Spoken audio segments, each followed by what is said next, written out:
अस्सलाम वालेकुम नाज़रीन, पाकिस्तान न्यूज़ में ख़बरुनि जो सिलसिलो जारी है। ख़बर शामिल कंदासीं पिरियालो खां।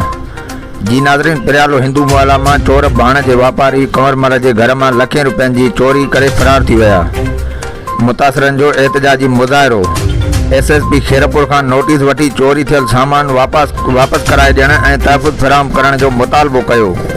उन मौक़े ते घर धणीअ वापारी कंवरमल रीजूमल ऐं ॿियनि मीडिया सां ॻाल्हाईंदे चयो त चोरी थी आहे।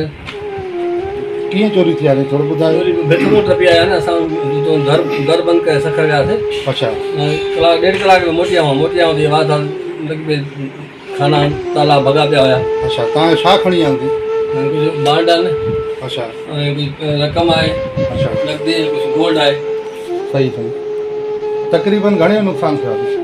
तक़रीबन 20 लखे 15 लखे अंदाज़ो। अच्छा, अंदाज़ो माना सही पोइ न तव्हांजो कंहिंमें शक आहे या शक तो साईं कंहिंमें न आहे। शक न आहे कंहिंमें? शक न आहे। अच्छा, असां तव्हां कंहिंसां दुश्मनी न आहे, असां कंहिंखे सुञाणो ई कोन, चोरी थियो थिए कोन, कीअं नालो खणो साईं? सही सही। पोइ थाणे ते NC वग़ैरह कराई अथव? NC कढाई आहे, पुलिस आई आहे? पुलिस बि ॾिसी वारदात थी वई आहे। अच्छा, केशव साहब आयो पाण। केशव साहब आहे। असुल शायद भाऊ कौन मत तो वियो कोन। सही सही। ही बारिश घेण छॾण आयो ॾे, जीअं वापसी आया हिते ते ताला भला पिया।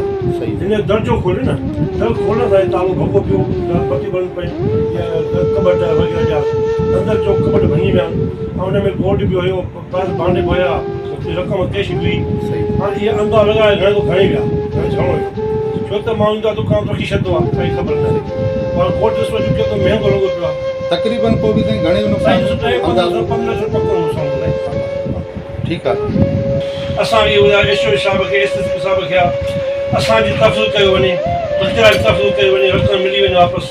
जॾहिं मां सभु छा करे सघंदासीं?